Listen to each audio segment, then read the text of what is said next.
ഒരു കാലത്ത് വീട്ടിലെ പ്രസവം എന്നത് അനായാസം നടന്നുന്ന ഒരു പ്രക്രിയയായിരുന്നു. കാലം പിന്നിട്ടപ്പോൾ അത് കച്ചവടവൽക്കരണത്തിന്റെ ഭാഗമായി തീർന്നപ്പോൾ നമ്മുടെ അക്യുഷിന്റെ ചുണക്കുട്ടികൾ ധീരതയോടെ വീട്ടിലെ പ്രസവം എന്നത് നിസ്സാരമാണെന്ന് ഓരോ ജനത്തെയും ബോധ്യപ്പെടുത്തിക്കൊണ്ട് അക്യുഷിന്റെ ചുണക്കുട്ടികളാണ് ഇന്ന് നിങ്ങളുടെ മുന്നിൽ ഈ വേദിയിൽ നിൽക്കുന്ന ആ സുന്ദര. വീട്ടിലെ പ്രസവം അതാണല്ലോ ട്രെൻഡ്. വീട്ടിലെ ഊണ് എന്നും പറഞ്ഞൊരു ബോർഡ് വെച്ചാൽ മലയാളികൾ ബുള്ളറ്റ് ട്രെയിൻ പിടിച്ച് ജപ്പാനിൽ നിന്ന് വരെ വരും. അതുപോലെയാണ് ഇപ്പൊ വീട്ടിലെ പ്രസവം. സത്യം പറയാലോ, നമ്മുടെ നാട്ടിലെ കുറെ പേർക്ക് ഇപ്പൊ ഭ്രാന്തായിട്ടുണ്ട്. എന്തോ നൊസ്റ്റാൾജിയ പോലാണ് ഇവർ ഈ വീട്ടിലെ പ്രസവത്തെ കാണുന്നത്. ഇതിനെ സപ്പോർട്ട് ചെയ്യുന്നവരുടെ വാദങ്ങൾ മുഴുവനും അശാസ്ത്രീയതയുടെ അയ്യര് കളിയാണ്. എന്നാലും അതിനെല്ലാം കണ്ണടിച്ച് വിശ്വസിക്കാനും കൈയടിച്ച് പ്രോത്സാഹിപ്പിക്കാനും ഒക്കെ ഇവിടെ കുറെ ആൾക്കാരുണ്ട് എന്നുള്ളതാണ്. പവിത്രമായ എന്തോ സംഭവം പോലാണ് ഇവർ വീട്ടിലെ പ്രസവം കാണുന്നത് എന്നുള്ളതാണ് കോമഡി. എന്തോ വിപ്ലവം ഉണ്ടാക്കിയ പോലാണ് ഇവരെ വർത്താനം കേട്ടാ തോന്നുന്നത്. ഈ 21ാം നൂറ്റാണ്ടിലും ഇമാതിരി കോമഡി പീസുകൾക്കിടയിൽ ജീവിക്കേണ്ടി വരിക എന്ന് പറഞ്ഞാൽ കഷ്ടാണ്. പറഞ്ഞിട്ട് കാര്യമില്ല. തലച്ചോറ് നായ നക്കിയ പിന്നെ എന്ത് ചെയ്യാൻ കഴിയും? കുറച്ച് ദിവസങ്ങൾക്ക് മുമ്പ് വീട്ടിൽ പ്രസവിച്ച കുഞ്ഞിന് ബർത്ത് സർട്ടിഫിക്കറ്റ് കിട്ടാതിരുന്ന സംഭവം വലിയ വാർത്തയായത് എല്ലാവരും ശ്രദ്ധിച്ചു കാണുമെന്ന് വിചാരിക്കുന്നു. അന്ന് നമ്മൾ ഈ വിഷയത്തെ കുറിച്ച് സംസാരിച്ചതാണ്. ഇന്ന് വീണ്ടും ഈ വിഷയം തന്നെ എടുക്കാൻ കാരണം ഇന്നലെ ഫേസ്ബുക്ക് വെറുതെ സ്ക്രോൾ ചെയ്ത സമയത്ത് വീട്ടിൽ വെച്ച് പ്രസവിച്ച സ്ത്രീകളെ ആദരിക്കുന്ന ഒരു പരിപാടിയുടെ വീഡിയോ കാണാനിടയായി. അത് കണ്ടപ്പോൾ രണ്ട് വർത്താനം പറയണമെന്ന് തോന്നി. അപ്പൊ നമുക്ക് ആദ്യം ആ പരിപാടിയുടെ ചില ഭാഗങ്ങളൊന്ന് കണ്ടുനോക്കാം. ഈ ഒരു ദിവസത്തിൽ പ്രത്യേകം അഭിനന്ദനം അറിയിക്കുന്ന ഒരു കൂട്ടം ആളുകളാണ് ഇവർ. നിങ്ങളോടൊപ്പം പഠിക്കുകയും തിരിച്ചറിവ് നേടി നോക്കി. എന്ത് തിരിച്ചറിവ്? ഉള്ള വകതിരിവും കൂടി നഷ്ടപ്പെട്ട കുറെ പെണ്ണുങ്ങൾ, അങ്ങനെ വേണം പറയാൻ. ഒറ്റയടിക്ക് 1.5 നൂറ്റാണ്ട് പിന്നിലോട്ടല്ലേ സഞ്ചരിച്ചത്. ഹോളിവുഡ് സിനിമയിൽ പോലും ഇമാതിരി ടൈം ട്രാവൽ കണ്ടിട്ടില്ല. എന്തായാലും കൊള്ളാം, ബാക്കി കണ്ടോക്കാം.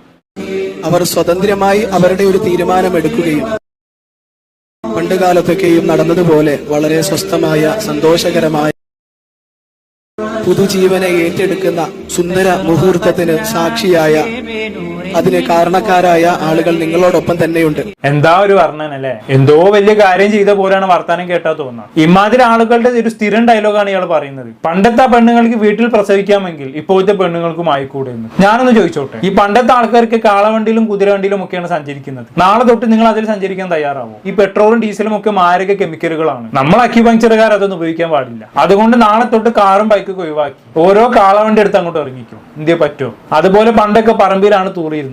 ആ സുഖം വേറെ തന്നെ ആയിരിക്കില്ലേ? ഓപ്പൺ എയറിലെ കാറ്റൊക്കെ കൊണ്ട് ഇങ്ങനെ കൊതുകിന്റെ കടിയുമൊക്കെ ഏറ്റി ഈച്ചയൊക്കെ ആട്ടി.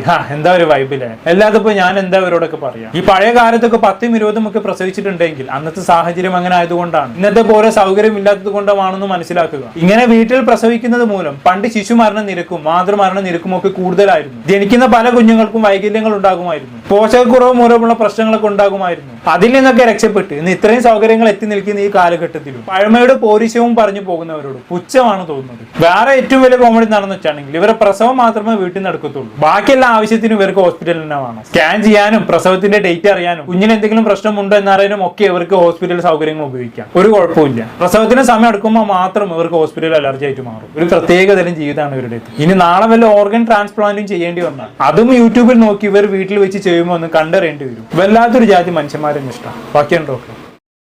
വളരെ ഹൃദ്യമായി അത്തരം ആളുകളെ, നിങ്ങളുടെ ബാച്ചിൽ പഠിച്ച ആളുകളെ ഒന്ന് നമ്മളുടെ കൂട്ടത്തിലുള്ളവർക്ക് കാണാൻ വേണ്ടിയിട്ടൊന്ന് വിളിക്കുകയാണ്. ആ നിമിഷത്തിൽ വേദിയിൽ നമ്മളോടൊപ്പം ഇവിടെ വേണ്ടത് acu master Nusrat madam, acu master Seema Siddique, acu master Binsira madam, acu master Fauseena madam വളരെ ഹൃദ്യമായി വേദിയിലേക്ക് സ്വാഗതം ചെയ്യുകയാണ്.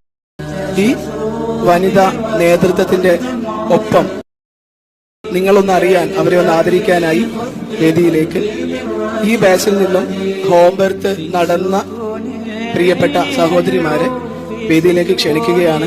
ചില ആളുകളുടെ പേരുകൾ വായിക്കാം. ഷർബീന ഷഹീം തൃശൂർ, ഫാത്തിമത്തു ജസ്ന, നസ്മി ഷിറിൻ കണ്ണൂർ, റബീഹ തിരൂർ,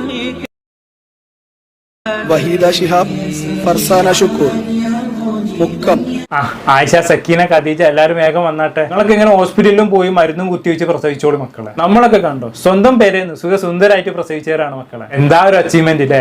എന്താ ഓരോന്നിന്റെ മുഖത്തുള്ള ആ ചിരി. എന്റെ പൊന്നു പെണ്ണുങ്ങളെ, നിങ്ങളുടെ ജീവിതം കൂടിയാണ് ഈ അപകടത്തിലാവണം എന്നൊരു ബോധമെങ്കിലും വേണം. നിങ്ങളെ പ്രിയാപ്പിളമാർക്ക് ഇതൊക്കെ ഭയങ്കര ത്രില്ലായിരിക്കും. അവർക്ക് പ്രത്യേകിച്ച് നഷ്ടമൊന്നുമില്ലല്ലോ. പ്രസവത്തിനിടയ്ക്ക് നിങ്ങൾക്ക് വല്ലതും സംഭവിച്ചാൽ നിങ്ങളെ കബറടക്കി 4ാം നാൾ അവരെ വേറെ പെണ്ണും കെട്ടി സുഖമായിട്ട് ജീവിക്കും. അത് മനസ്സിലാക്കിക്കും. ഒന്നില്ലെങ്കിൽ 8-9 മാസം കഷ്ടപ്പെട്ട് ഗർഭം ചുമന്നതല്ലേ. പ്രശ്നമില്ല, ആ കുഞ്ഞിനെ കുറിച്ചെങ്കിലും ഒന്ന് ഓർത്തൂടെ? നിങ്ങളുടെ പരീക്ഷണങ്ങൾക്ക് ഇട്ടുകൊടുക്കാനുള്ളതല്ല ആ കുഞ്ഞിന്റെ ജീവിതം എന്ന് ആദ്യം മനസ്സിലാക്കണം. നിങ്ങളുടെ കുഞ്ഞ് ജനിച്ച ഉടനെ കരഞ്ഞില്ല എന്ന് വെക്കുക, നിങ്ങൾ എന്ത് ചെയ്യും? കുഞ്ഞ് കരയാൻ ഒരു 5 മിനിറ്റ് വൈകിയാൽ മതി. അതിനിടയിൽ കൃത്യമായ മെഡിക്കൽ സപ്പോർട്ട് നൽകാൻ കഴിഞ്ഞിട്ടില്ല എങ്കിൽ ആ കുഞ്ഞ് ജീവിച്ചാൽ പോലും അതിന്റെ തലച്ചോറ് വളരില്ല. ജീവിതകാലം മുഴുവനും കുടുംബത്തിനൊരു സങ്കടക്കാഴ്ചയായി ആ കുഞ്ഞ് മാറും. തലച്ചോറിലേക്ക് ആവശ്യത്തിന് ഓക്സിജൻ കിട്ടാത്തത് കൊണ്ടാണ് ഇങ്ങനെ സംഭവിക്കുന്നത്. വെറും മിനിറ്റുകൾക്കുള്ളിൽ ഒരാളുടെ ജീവിതം തന്നെ മാറി വരുന്ന ഒരു സംഭവമാണിത്. ആ സമയത്ത് നിങ്ങൾ ഹോസ്പിറ്റലിലാണെങ്കിൽ കുഞ്ഞിന് വേണ്ട ഓക്സിജൻ സപ്പോർട്ട് അടക്കം എല്ലാം നൽകാൻ കഴിയും. എല്ലാ ചികിത്സകളും നൽകി കുഞ്ഞിനെ പൂർണ്ണ ആരോഗ്യത്തിലേക്ക് തിരിച്ചു കൊണ്ടുവരാൻ പറ്റും. ഇല്ലെങ്കിലുള്ള അവസ്ഥകളൊന്നും ആലോചിച്ച് നോക്കി. ഇത് കേൾക്കുന്ന ചില ആൾക്കാർ പറയും, ഹോസ്പിറ്റലിൽ ജനിക്കുന്ന കുഞ്ഞുങ്ങൾക്കും പ്രശ്നങ്ങൾ ഉണ്ടാവാറില്ലേ എന്ന്. ഉണ്ടാവാറുണ്ട്, പക്ഷെ അത് താരതമ്യേന വളരെ കുറവാണ്. ഇന്ന് ശിശുമരണ നിരക്കൊക്കെ എത്രയും കുറയാനുള്ള കാരണം ഗർഭകാലത്തും പ്രസവ സമയത്തും കുഞ്ഞിനും അമ്മയ്ക്കും ഹോസ്പിറ്റലിൽ നിന്ന് ലഭിക്കുന്ന സപ്പോർട്ട് കൊണ്ട് തന്നെയാണ്, പരിചരണം കൊണ്ട് തന്നെയാണ്. അതെങ്കിലും ഒന്ന് മനസ്സിലാക്കുന്നത് നല്ലതാണ്. ബാക്കി കണ്ടോക്കാം. ഒരു കാലത്ത് വീട്ടിലെ പ്രസവം എന്നത് അനായാസം നടന്നുന്ന ഒരു പ്രക്രിയയായിരുന്നു. കാലം പിന്നിട്ടപ്പോൾ അത് കച്ചവടവൽക്കരണത്തിന്റെ ഭാഗമായി തീർന്നപ്പോൾ നമ്മുടെ അക്കിഷിന്റെ ചുണക്കുട്ടികൾ ധീരതയോടെ വീട്ടിലെ പ്രസവം എന്നത് നിസ്സാരമാണെന്ന് ഓരോ ജനത്തെയും ബോധ്യപ്പെടുത്തിക്കൊണ്ട് അക്കിഷിന്റെ ചുണക്കുട്ടികളാണ് ഇന്ന് നിങ്ങളുടെ മുന്നിൽ ഈ വേദിയിൽ നിൽക്കുന്ന ആ സുന്ദര നിമിഷത്തിന് നമ്മൾ ഏവരും സാക്ഷിയാകുന്നു എന്ന ഒരു യാഥാർത്ഥ്യം കൂടി നമ്മൾ മനസ്സിലാക്കേണ്ടിയിരിക്കുന്നു. ആഹാ, ഗ്രാജുവേഷൻ സെറമണിയിലെ പോലെ എല്ലാവർക്കും കോട്ടും തൊപ്പിയൊക്കെ ഉണ്ടല്ലോ. എന്തോ പ്രസവിച്ചതിന് അവാർഡൊക്കെ കൊടുക്കുന്നത് ആദ്യമായിട്ട് കാണാം. ഇനി എന്തെല്ലാം കാണേണ്ടി വരുമോ എന്തോ. ബാക്കി കണ്ടോക്കാം. ഷെർബീന മേഡത്തിന്റെ ഡെലിവറി കഴിഞ്ഞിട്ട് ഇപ്പൊ 5 ദിവസമേ ആയിട്ടുള്ളൂ കേട്ടോ. അവിടെ നുസ്രത് മേഡത്തോട് ചേർന്ന് നിൽക്കുന്ന ആളാണ് ഷെർബീന മേഡം, തൃശ്ശൂര്. 5-ാം ദിവസം 6-ാം ദിവസത്തെ കുട്ടിയാണ് ആ കയ്യിലുള്ളത്. ബറക്കല്ലാഹു ഫീക്ക്. ഷെർബീന മാഡം ഒരു കില്ലാടി തന്നെ. മാഡത്തിന് ധീരതയ്ക്കുള്ള അവാർഡ് 2 വട്ടമെങ്കിലും കൊടുക്കണം. എന്നാലും എന്തിന് 6 ദിവസം കാത്തു നിന്നു? ജനിച്ച ഉടനെ തന്നെ കുഞ്ഞിനെ കൊണ്ടുപോകുന്നതായിരുന്നു. അതല്ലേ പവർ. പൂക്കെട്ട കാവടി. ബാക്കി ഉണ്ടോക്കാം. ഇതൊരിക്കലും ഒരു ഹോം ബെർത്ത് പ്രൊമോഷനോ ഹോസ്പിറ്റൽ ബെർത്ത് പ്രൊമോഷനോ ഒന്നുമല്ല, മറിച്ച് തിരിച്ചറിവുള്ള ആളുകൾക്ക് അവർക്ക് സ്വസ്ഥമായി തീരുമാനമെടുക്കാനുള്ള പൗരന്റെ അവകാശമാണ്. അതെ, പ്രൊമോഷൻ അല്ലാന്ന് കണ്ടാ മനസ്സിലാകും. പ്രസവം കഴിഞ്ഞിരിക്കുന്ന കണ്ട പെണ്ണുങ്ങളെല്ലാം പിടിച്ചു കൊണ്ടുവന്ന് നിർത്തിയിട്ട് പ്രൊമോഷൻ അല്ല പോലും. പിന്നെന്താ പറഞ്ഞത്? ഇത് എല്ലാവരുടെയും അവകാശമാണെന്നല്ലേ. കണ്ട തോന്നിയാസം ഒക്കെ കാണിച്ചിട്ട് അവകാശം എന്നൊക്കെ പറയാൻ ഇച്ചിരി ഉളുപ്പ് പോരാ. ഈ അക്യൂപങ്ചറുകാരുടെ ഓരോരോ ഫാന്റസികൾ നോക്കണേ. ബാക്കിയാണ് നോക്കാം. എന്തായാലും വളരെയധികം സന്തോഷമുണ്ട് ഈ ഒരു മുഹൂർത്തത്തില് ഇവരെ നമുക്കെല്ലാവർക്കും ഇങ്ങനെ ഒരുമിച്ച് കാണാൻ. ഇനിയുമുണ്ട് അക്യൂഷിൽ ഒരുപാട് ആളുകൾ, അതായത് body never commit any mistake എന്ന് മനസ്സിലാക്കിയപ്പോ ഇത് പ്രകൃതിയാ നടക്കേണ്ട ആ ഒരു പ്രസവം എന്ന പ്രക്രിയയെ, പക്ഷെ ഇന്ന് നമുക്കറിയാലേ ഹോസ്പിറ്റലുകളിലും അല്ലാതെയൊക്കെ ഇതിന് വല്ലാണ്ട് ഒരു പേടിപ്പിക്കുന്ന ഒരു സംഭവമാണ് പ്രസവം എന്നുള്ളത്. അപ്പൊ ശരിക്കും ഇവരിന്ന് ധീര വനിതകൾ തന്നെയല്ലേ, ഈ സമൂഹത്തിൽ എല്ലാവർക്കും മാതൃകയാകാനുള്ളവർ തന്നെയാണ്. അതെ, എന്തുകൊണ്ടും മാതൃകയാക്കാൻ പറ്റിയ ധീര വനിതകൾ തന്നെ. 9 മാസത്തോളം ബഹിരാകാശത്ത് സർവൈവ് ചെയ്ത സുനിത വില്യംസിന് പോലും എത്രയും ഹൈപ്പ്. ഞാനൊന്നും പറയുന്നില്ല. ഈ ഗർഭം പ്രസവം എന്നൊക്കെ പറഞ്ഞാൽ 2 ജീവനുകളെ കൈ പിടിച്ചുള്ള കളിയാണ്. ഇത് നിങ്ങളെല്ലാവരും കൂടി ചേർന്ന് കുട്ടികളെ ആക്കി മാറ്റരുത്. അത്ര എനിക്ക് പറയാനുള്ളൂ. ഈ വീട്ടിൽ പ്രസവിക്കുന്ന സമയത്ത് എന്തെങ്കിലും കോംപ്ലിക്കേഷൻ സംഭവിച്ചു കഴിഞ്ഞാണെങ്കിൽ അപ്പൊ ഈ അവാർഡ് തന്നവരൊന്നും കാണില്ല. എല്ലാം ഒറ്റയ്ക്ക് അനുഭവിക്കേണ്ടി വരും. ബുദ്ധി വിവരമൊക്കെ ഇല്ല എല്ലാവർക്കും. സ്വയം ചിന്തിച്ച് മനസ്സിലാക്കാൻ ശ്രമിക്കുക. ഇത്തിരി വിവേകം കാണിക്കുക. മൃഗങ്ങളൊക്കെ സ്വയം പ്രസവിക്കുന്നില്ല എന്ന ടൈപ്പ് ചോദ്യങ്ങൾ കൊണ്ടുവന്ന് സ്വയം ചെറുതാവാതിരിക്കുക. കൂടുതലൊന്നും ഞാൻ പറയുന്നില്ല. എന്താണെന്ന് നിങ്ങൾക്ക് തോന്നുന്നത് കമന്റ് ബോക്സിൽ രേഖപ്പെടുത്തുന്നത്. അടുത്തൊരു ടോപ്പിക്കുമായി കാണാം.